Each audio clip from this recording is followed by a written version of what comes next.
Caleb, congrats on winning the Couch League. Now shut up about it.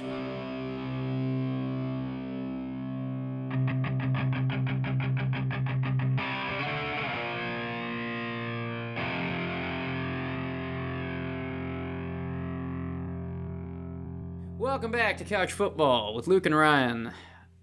Yeah, we're back again after the fantasy season. So that's right.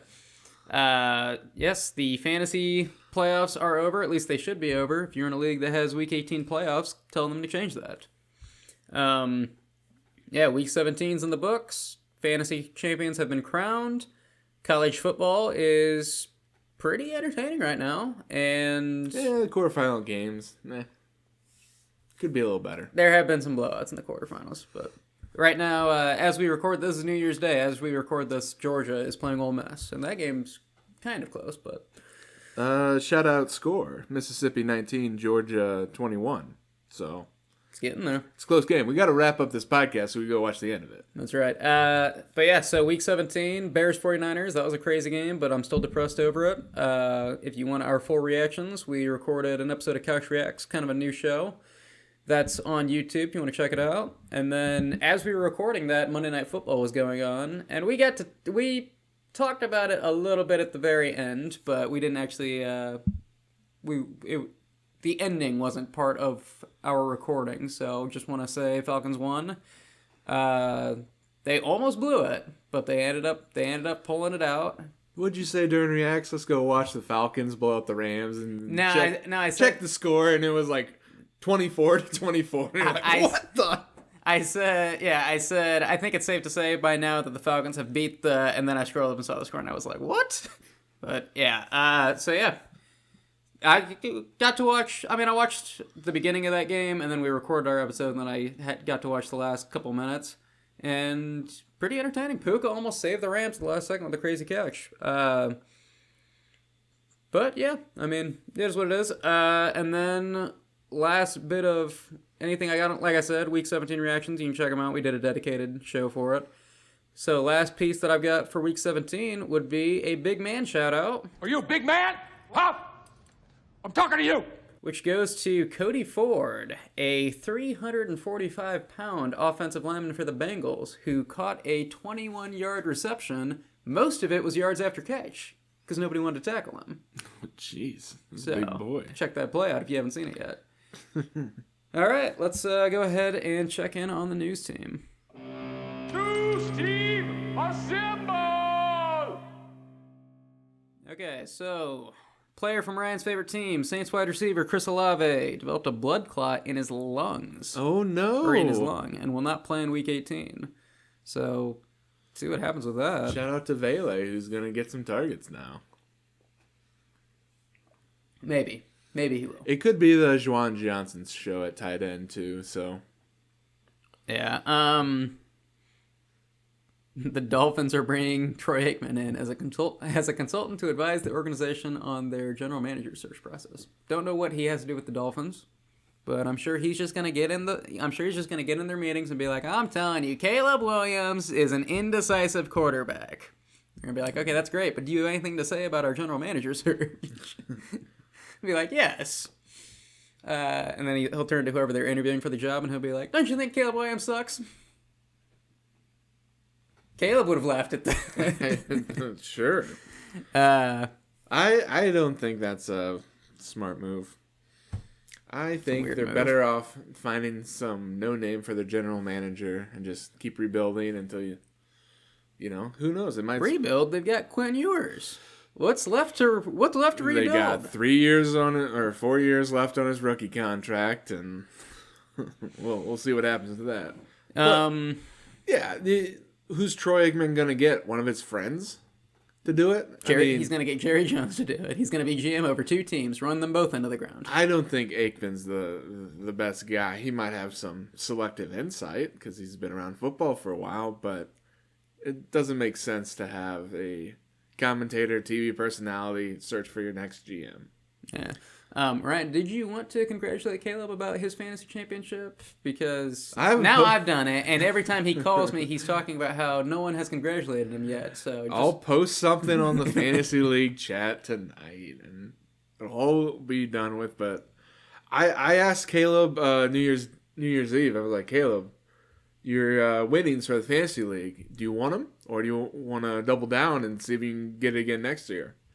And he has not given me an answer yet. So Caleb might be pushing for the two-peat.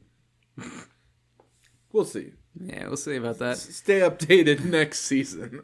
Back to news. Lamar Jackson will play in Week 18, win an in-game, which, I mean, Snoop Huntley looked pretty good out there against the Packers. Is Lamar quarterback Jackson controversy in Baltimore, maybe. Is he ever going to be healthy for a game? For a game? I don't know. Might be tough. I mean, he was back, It's a lot to ask for. Week 13, 14, 15, and he got, 5 points? They just need to shut him down for the rest of the season. I mean, I get they're in the playoff hunt, correct? Yeah. I mean, so that's the cool thing about this week is that it's been an entertaining season, right? There's a lot of teams that are good that you didn't expect to be good. A lot of teams that started 0-2 and even 0-3 that are looking like they're going to make the playoffs, which is usually a pretty rare occurrence. This year there's multiple. And there are multiple winning in games, and we're going to preview 2 of them, but yes, Ravens and Steelers is one of them. Ravens, the best thing that can happen to them is they lose the game and they miss playoffs. Otherwise, they're going to activate Lamar, and Lamar's going to break himself, and he's going to be out next season. He's got like a back contusion. I think he'll be fine. Okay. Jordan Love has cleared concussion protocol, but since Week 18 is basically a meaningless game for them, they will be starting Clayton Tune, which means Jordan Love will basically have missed.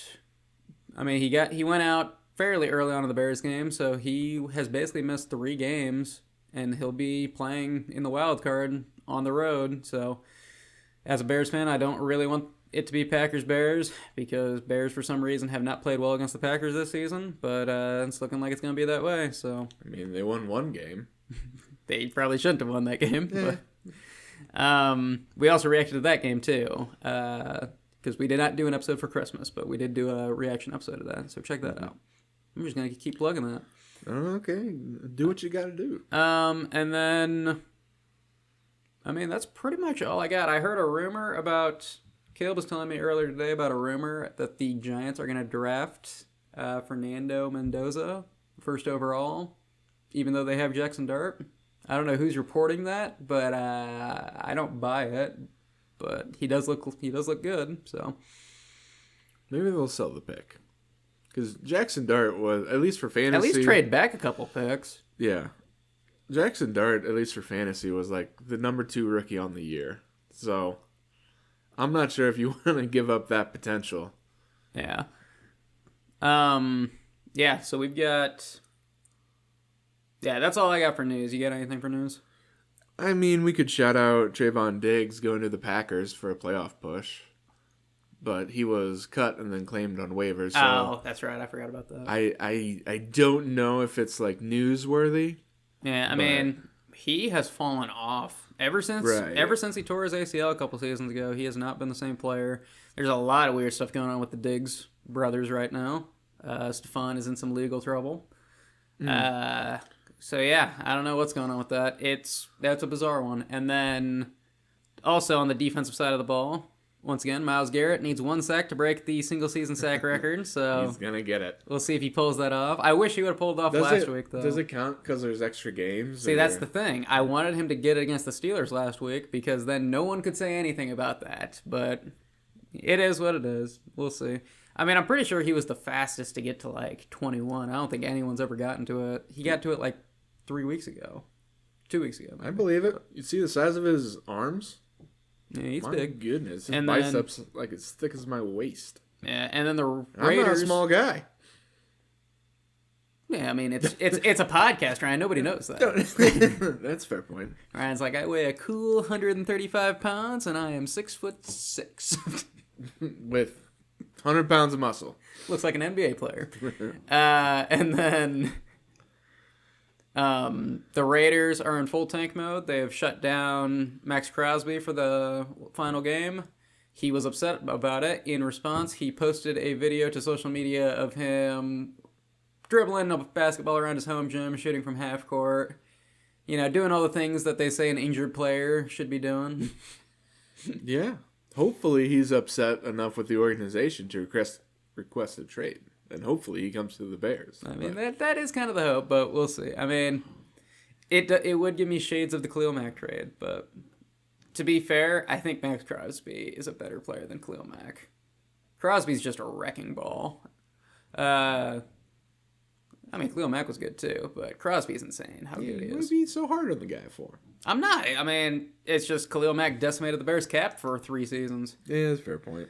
Okay. All right, let's go ahead and transition. And we are going to be doing our segment. We did this 2 years ago, I think. It's Most Valuable Players. So this is a fantasy segment. Probably the last fantasy segment we'll do this year since the fantasy season's over. But we're going to basically be talking players that kind of ADP based, but some of them might be free agents. But just players that where you got them in the draft, like for the performance, you were getting some great value. And kind of league winners, although a league winner would define somebody as, someone that dominated in the championship for you, not Jahmyr Gibbs. Just let it go. I'm never going to let that go. Just let it go. I'm never going to let that go. You need to heal. Stupid Gibbs. Anyways, but yeah, we're doing most valuable players. We've got picks at each position. I think Ryan's got a couple. He doubled up on a couple. Tripled up on some. Tripled up on some. But we probably won't go that far, You don't want to give too much insight. So yeah, I think we're just going to run through I think we're going to start at quarterback and just work our way down. So starting at quarterback, Ryan, who did you take? So these picks are kind of based on our league fantasy draft, but these players more or less win at their ADP. So in the 13th round, somebody grabbed a quarterback from the New England Saints, and his name is Drake May. Let me tell you about Drake May. He was the number 2 quarterback on the year, 21.5 points a game. He was the 8th best player overall, and he didn't have a single week where you were like, I don't like this guy. He had, okay, I will relent. He had 1 week where he scored 12 points. That was his lowest of the whole year. But he has thrown so many touchdowns as, not a rookie, but a second-year guy, that it's been so impressive. So Drake May got in the 13th round.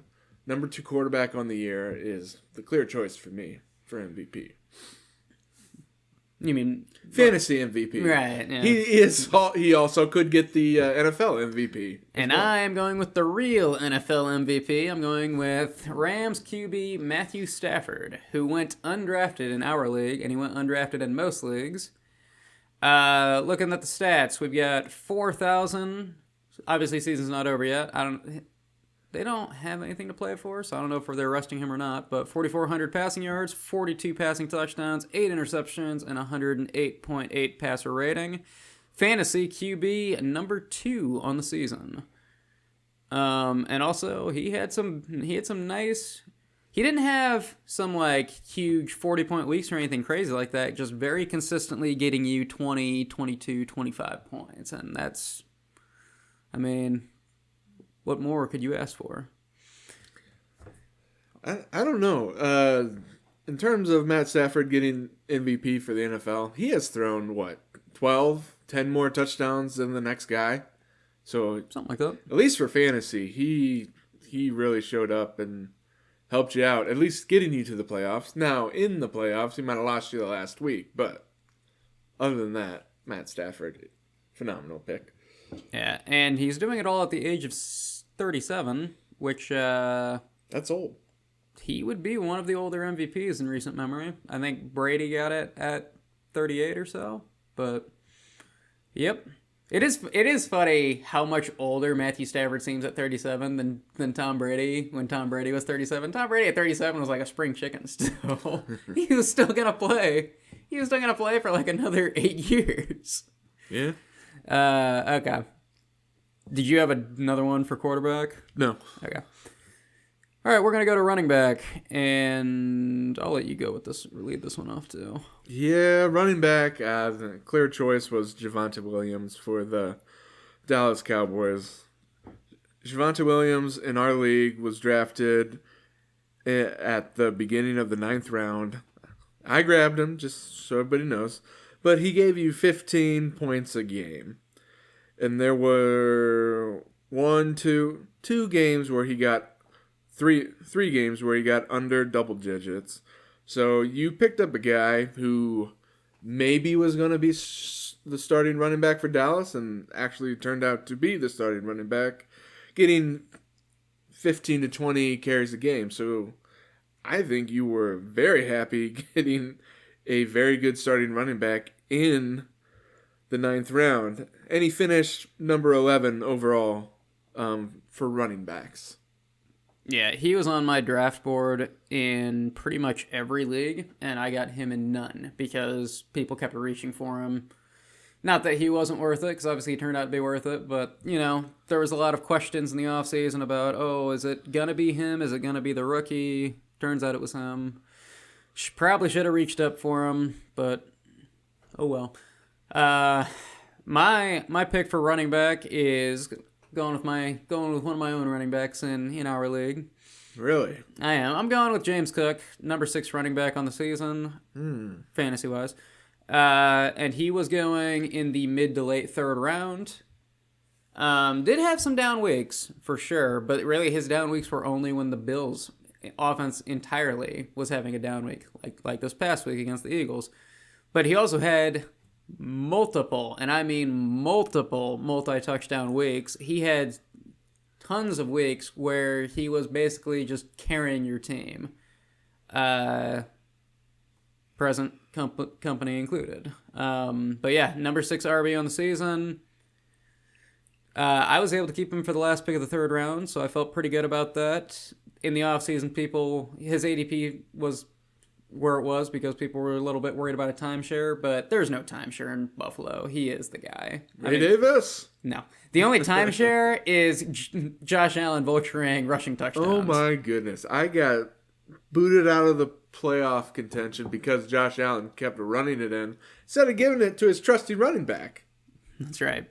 And James Cook, he did drop a dud in week 17, but he was like inches away from having a nice receiving touchdown, nice over-the-shoulder one. They were very close connecting on that one. So. I mean, a dud, 8.7 points. If you're looking at that as that's just how good this player was. It's a dud for top-tier running backs. Yeah, so he was phenomenal the whole year. Yeah. And I would like to shout out one other person who sneakily... This person, the number 10 running back, so one better than Javonte Williams, drafted in the 8th round, not the 9th round. He's the running back for the Jacksonville Jaguars. Travis Etienne was the 10th running back on the season with only scoring 2, 4, 6, 7 touchdowns, which is really low for a running back, which means he got all of that in yards and receptions.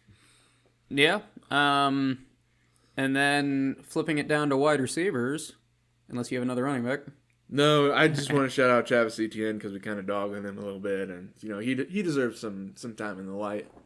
Yeah, I honestly keep forgetting about him. So yeah, see, he needs some notoriety. Yeah. Okay, so going to wide receivers. This is not my pick, but I did want to shout out JSN because he could have easily been a selection for this. Actually, he might be a selection for Ryan. I don't know. But he could have easily been a selection for this. He was going at the very end of the 2nd round. I'm sure in some leagues he did slide into the 3rd round. He went in at the 2-11 in our league. And obviously, wide receiver 2 on the season. He went nuclear this year. Going into this league, it was, will he be as good as DK Metcalf? And it turns out it took him like 11 weeks to beat DK Metcalf's all-time Seahawks receiving record for single season. So, but my actual pick is wide receiver for the Dallas Cowboys. Oh, my goodness. Not named CeeDee Lamb. What? I'm going with George Pickens, number 4 receiver on the year. Obviously, he benefited from CD being out for a couple weeks.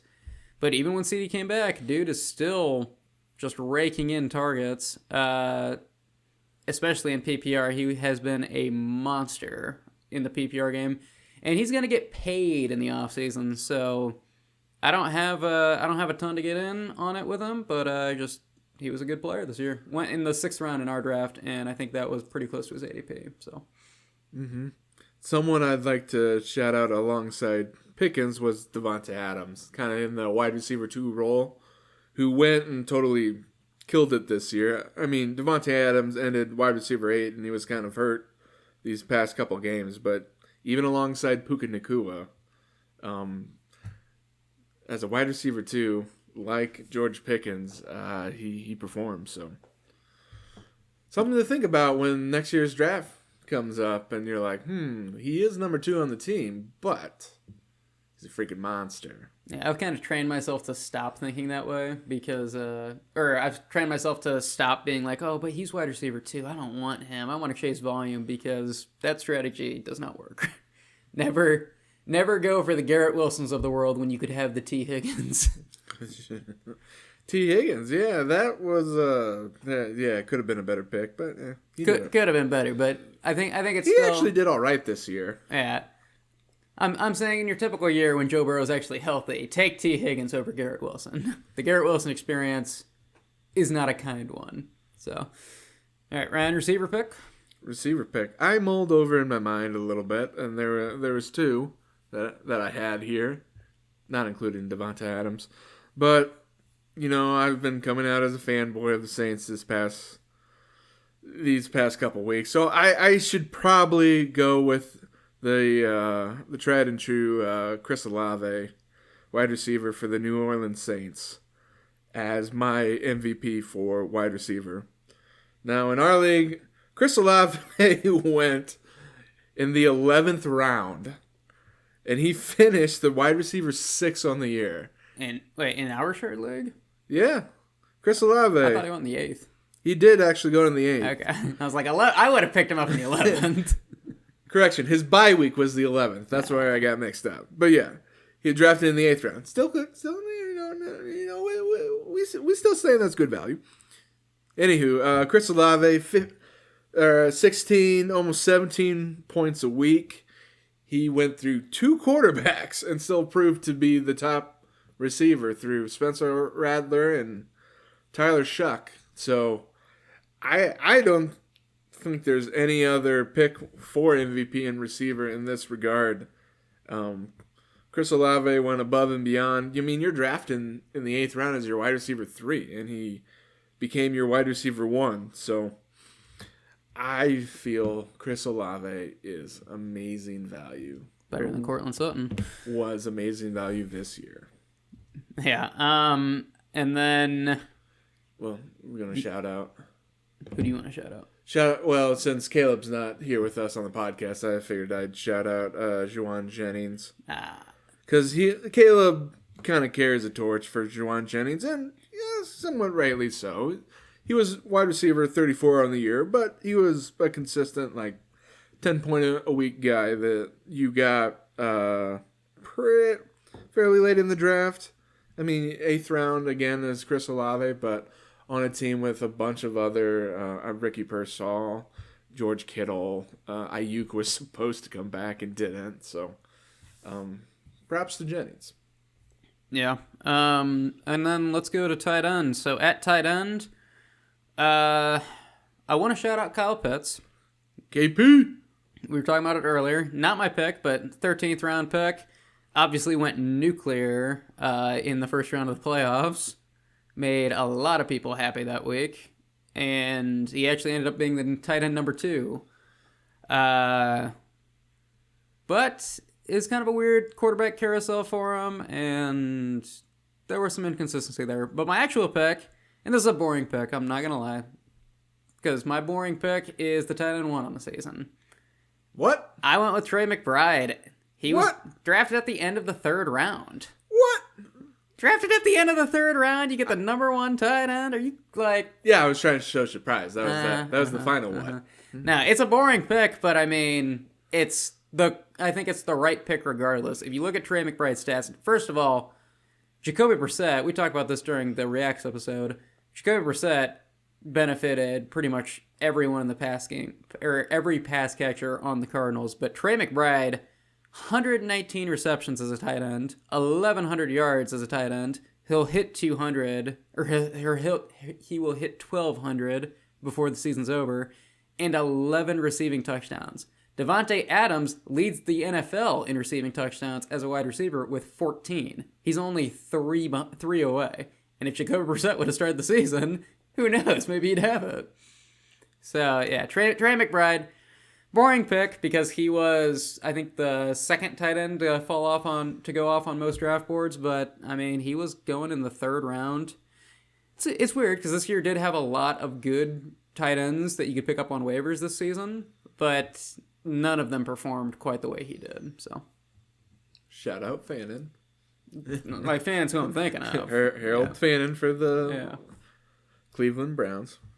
Okay. You know, I kind of poo-pooed it at first, but it was a decent pick. You know, going to be first round next year, and you got him in the third round this year, so I understand that. I'm going a little different, and he's a guy who kind of flew under the radar, I feel. And I say this because in our league, he went in the 10th round. And he's the tight end 1 for the Philadelphia Eagles, Dallas Goedert. So Dallas Goedert actually finished number 6 on the season for tight ends, scoring 12.5 points a game on average. But he was very consistent for who you thought he was, meaning that you think he's touchdown dependent, and he is, but he got the touchdowns. They have plays specifically to get him touchdowns. They got these weird little shovel pass screen things to him that he almost always scores on. Yeah, and they weren't throwing to A.J. Brown. Who were they throwing to? Dallas Goedert. It was kind of a safety valve for Jalen Hurts there. So finishing out the season, I mean, you were seeing a couple more targets, but you had more than half the games he had double-digit points. And he had so many touchdowns on the season. 2, 4, 6, 8, 10, Who do we 11. appreciate? Oh. Yes. Well, missed opportunity. But yeah, 11 TDs on the season is really good for a tight end. Yeah. In one league, he went undrafted for me, and it was half PPR, but I had Mark Andrews. That's who I drafted, and then I think after week 1 picked up Goddard, and then started playing Goddard probably week 2 or 3, and I don't think I ever played another tight end except for on Goddard's bye week. Okay. Do you have defenses or kickers that you want to shout out? I want to shout out Habre because he is phenomenal. And going third round next year, I hear. I took him in the 9th this year. He might go in the 8th next year. So I guess we'll see on that. Philadelphia defense, though, actually 3rd in points. So I wanted to shout them out that the person in our league who grabbed them first actually made a good call there. Yeah. Okay. I think that'll do it for most valuable, emphasis on the valuable, players segment. Notice how we didn't do fullbacks in that.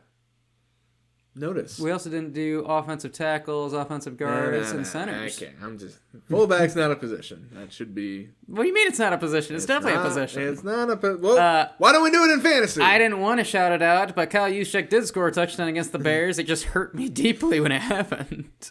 Do you want to talk about it? I needed fantasy points from McCaffrey in my championship, and I needed the Bears to win that game for my heart. Are you gonna be okay? I got an extra pillow. Let's transition. Okay. Transition. All right, we're into our game previews. So there are a couple of games that are winning in this week, and you know that's normally the case with Week 18, but I feel like this year it's more exciting. It's been an exciting year, just like at this stage, we normally do in the playoffs, before the playoffs start, we do a group where we fill out a bracket, and we each pony up some money, and whoever gets the most points correct throughout the rounds of the playoffs is going to get the pool. I am super excited to do that this year, actually, because who's gonna win the Super Bowl right now? We don't know. The Bears, come on. We don't even know who's gonna be in the Super Bowl. Last year, we could have easily been like, yeah, Eagles, Chiefs. That's gonna make sense. This year, who knows? It could be Jags, Bears.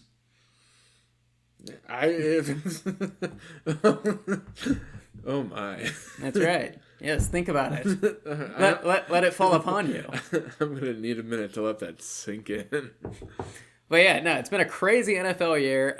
It's probably the most excited I've been to do our bracket challenge. And then, yeah, the winning in games. So I believe there's 2 winning in games this week because Panthers Buccaneers is not a winning in game. Ooh. So because the Falcons beat the Rams, so the Buccaneers have to beat the Panthers, and then they need the Falcons to lose to the Saints. So all Panthers have to do is either win or have the Saints beat the Falcons. Saints are going to beat the Falcons. Says the closeted Saints fan. It's becoming less and less closeted as the year goes on. No. But yeah, so that one is not winning in, but it's pretty close. But we're going to go to the first actual winning in one. This is a Saturday night game. 7 p.m. It's the Seahawks at the 49ers. Seahawks 13-3, 49ers 12-4. This one is going to be real exciting after the 49ers-Bears crazy shootout that happened. This one is for the entire NFC 1 seed. Whoever wins this one, this is not winning in. This is whoever wins gets a bye and obviously has the easiest path to the Super Bowl. So, yeah, so on the Seahawks side, no major injuries. Kobe Bryant, their strong safety, is doubtful. And then on the 49ers side, Ricky Pearsall's questionable. George Kittle's questionable. He missed. Yeah. And then Trent Williams is questionable, who got injured on the first play of the Bears game. So we're gonna see what happens with this. So what are the betting lines on this one? Okay. I'm gonna do my typical guess that I never get right. I'm gonna go with. You got 2 choices. It's a home game for the Niners. I'm going 1.5 points Niners. It is 1.5 points Seahawks. Every time. Seahawks negative 1.5 over under at 47.5. Popular pick is the Niners though, possibly because it's a home game. 62% of people, of 15K people on Yahoo, picking the Niners. Yeah, this one is going to come down to what version of Sam Darnold decides to come to the game, because it's not the Seahawks are not going to be able to win if it's the typical Sam Darnold is going to give the ball away twice and just hand off the ball to Charbonnet and Kenneth Walker, and the Seahawks defense is going to take care of the rest. This is going to probably have to be a shootout, and Darnold's going to have to bring his A game. That being said, if he does, I think they got it, because I don't think the 49ers defense is going to be able to stop them. 49ers defense allowed 38 points against the Bears, and the Seahawks defense is actually pretty solid. Bears, debatably the best offense in the NFC North. I mean, in the NFC North, but in the NFC, the Seahawks are up there too. Okay. But yeah, so the 49ers defense is not good. The Seahawks defense is actually pretty stout. So the Seahawks, it actually makes sense the Seahawks are favored. But yeah, I think it's going to heavily depend on Sam Darnold. And also, if Sam Darnold can win this one, it will be redemption from last year when it was Vikings-Lions Week 18 battling over the 1 seed. He's been in this situation before. It didn't go well for him. So this is his chance to get a little bit of redemption. And honestly, I hope he gets it. But that's also because if the Packers do happen to... actually, I guess they won't meet the 49ers in the playoffs no matter what, unless they get to the NFC Championship. Or no, they could meet in the divisional if... Either way, the 49ers are Packers killers. That's what I'm saying. Okay. I see what you're saying with that. Yeah. But it's hard not to take the Seahawks here, and I'll tell you why. The 49ers defense, you know how many sacks they have on the season? 18. Yeah, they're 32nd. I saw that last week. They are dead last in sacks. Yep. So I have a feeling that Sam Darnold probably won't be pressured as hard as previous games. That coupled with the Seahawks are second in scoring and second in points allowed. Yeah. Meaning like they don't allow points during the game. I think it's the Seahawks game to lose here. Now the one saving grace, there's probably a couple, but one of the saving graces of the Niners, they're very efficient on third downs. They don't go 3 and out that much. They are first in the NFL in third down efficiency. So I think the Seahawks will need to keep up with them in points because the Niners are just going to march down the field each time they get the ball. Yeah, I mean, I think the Seahawks defense will get I think the Seahawks defense will be able to force turnovers, so I expect them to get it. But, yeah, so the 49ers, they're dead last in sacks. They also didn't get a sack last week against the Bears. Fun fact, Ryan, we're Bears fans, except for Closet Saints fan also. But I'm a Bears fan. Come on. But anyways. Root for the Bears. Anyways, fun fact about last week. The Bears are the first team in NFL history to score 35 or more points, score a defensive touchdown, have 0 turnovers, and allow 0 sacks, and still lose the game. That is a very specific stat. But still. It just goes to show. Yeah, I mean, I had somebody on the internet trying to say that, the Bears defense did fine. They got a pick 6. And I'm like, that doesn't absolve them of allowing 42 points. And a lot of yards, too. Yeah. So, I mean, this one, I guess fantasy season's over, but if we're looking at daily fantasy, DFS, I'm liking Rashid Shaheed right now for the Seahawks. He's not getting a ton of work on offense, but he has, since he got traded to the Seahawks, he has multiple special teams touchdowns. He's a very good return man. And you're looking at like $1,200 on your budget, typically. That's a pretty good dart throw pick for that. So, what do you think about Walker and Charbonnet? Which one do you think is going to be cheaper? Charbonnet has actually been a little bit more expensive typically because he has been getting touchdowns. So that being said, I would take Walker. I would take whichever one's cheapest. Right. When I'm making a DFS lineup, I'm taking whichever one's cheapest. And then San Francisco side, I mean, Juwan Jennings is going to be a good play, I think. If Kittle's out, throw a flyer on Jake Tonges. Yeah, I agree with that. I was actually shocked to see in our Dynasty League that we're both in, I was shocked to see that he was available and he got picked up. Did not realize that. Probably would have gone for that if I would have seen that. For Dynasty, I think he'd be a trap because you still got George Kittle, multiple-year contract, so Jake Tonges probably won't see too much of the field next year. But for this game... Kittle, yeah, but the thing is that Kittle has missed time in like each of the last 3 seasons. So... Hey, he might become fantasy relevant at some point next season. You never know. Okay, well let's take a winner. I already told you I'm going Seahawks here. Yeah. I over-unders at 47.5, so I'd probably go about... The Seahawks should win. They should win. They have the better defense. They have the healthier team right now. I'm going 28-21 Seahawks. Just barely hit the over. But Brock Purdy has scored 10 touchdowns in 2 weeks. He has been a monster on a couple teams with bad defenses. I'm taking the Niners. Oh, my Taking goodness. the Niners for the upset. Okay. I mean, really, I think it's going to come down to coaching. And while I respect the Seahawks, I respect Kyle Shanahan and his staff a little bit more. So, with that being said, it's been impressive for the Seahawks. So, okay, next game. And we're going from Saturday night to Sunday night. Ooh. Sunday Night Football. We've got the Ravens at the Steelers. Actually, am I right about that? I mean, I wanted to do Ravens Steelers. Yeah, it's Ravens at Steelers. Unless you wanted to do Panthers Bucks.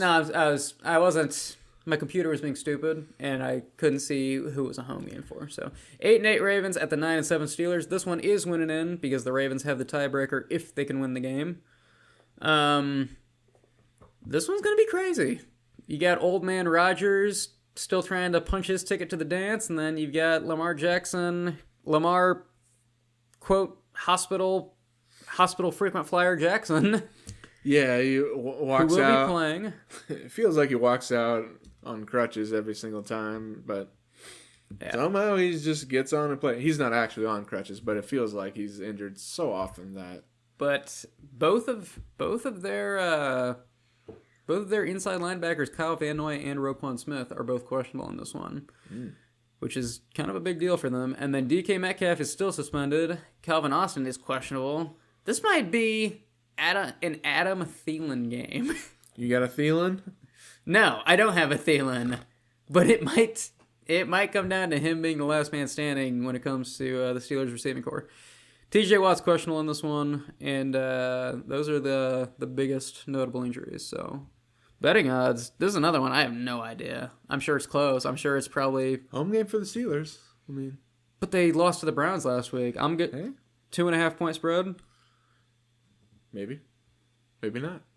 2.5 points for Baltimore. For Baltimore, 3.5 points. Negative 3.5 towards Baltimore. Over under at 41. Out of 4K picks on Yahoo, 53% shows Pittsburgh. So, popular pick for a home win here. Yeah, I saw. I mean, it's gonna be an interesting one. I think it'll be entertaining. But will it though? I mean, it also has chances of being a 3-6 game. Yards per game. Yeah. So, yeah, it could be a bad game, but at the same time, it can be fun to watch defensive football, watching Derrick Henry try to earn every yard against the Steelers' front seven. So, there's some entertainment value in that.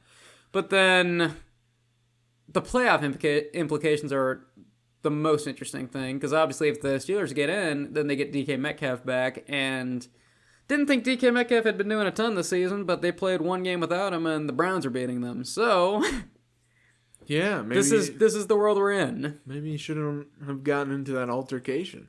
Yeah, that was stupid. That was a foolish move, because it voided all of his guaranteed money.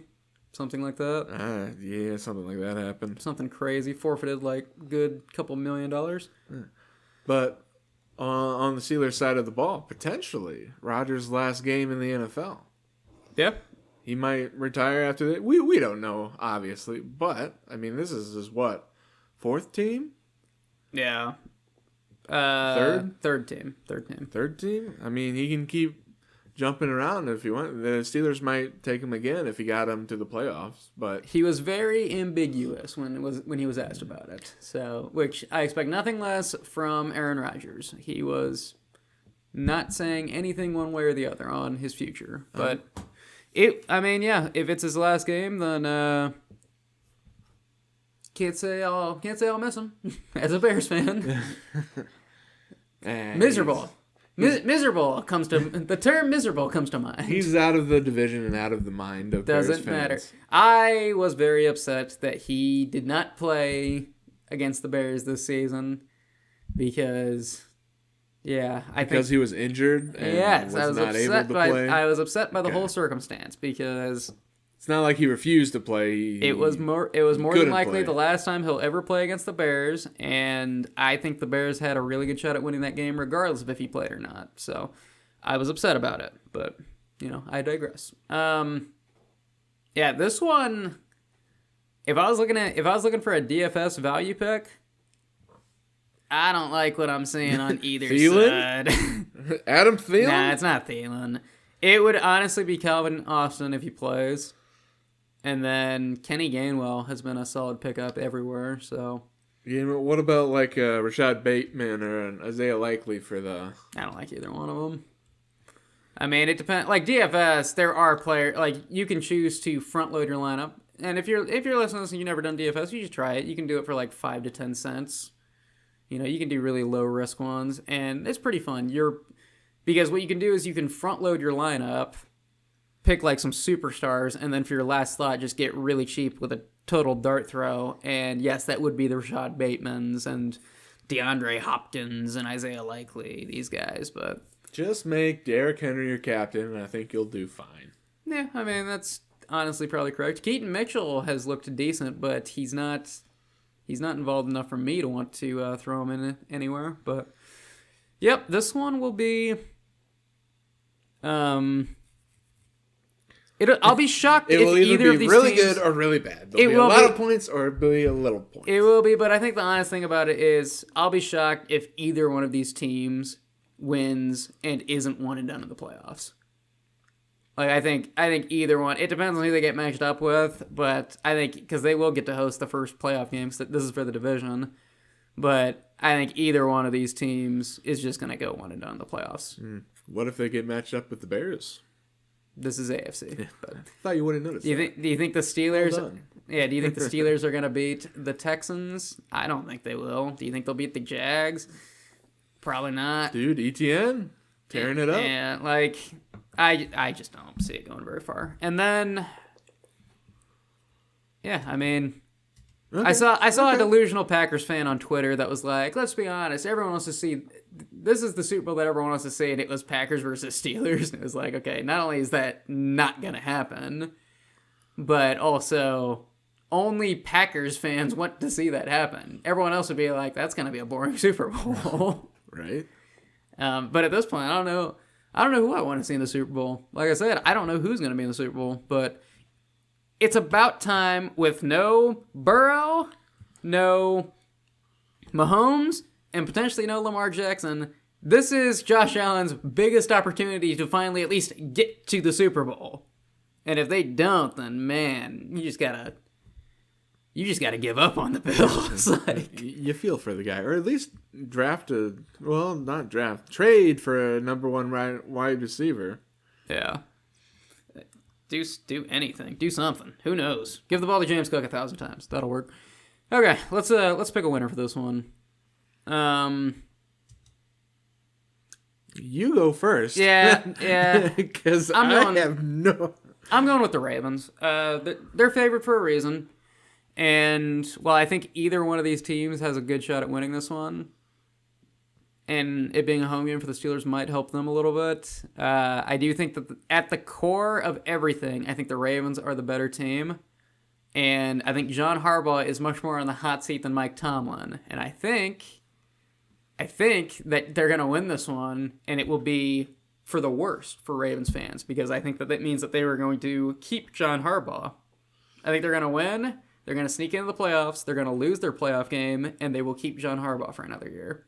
So really, if you're a Ravens fan, you might want them to lose this one. Because I said a couple weeks ago in our hot seat segment that I think that John Harbaugh, I think his time has come. So for Lamar Jackson's health, they should definitely lose the game. But I am taking the Ravens as well to win.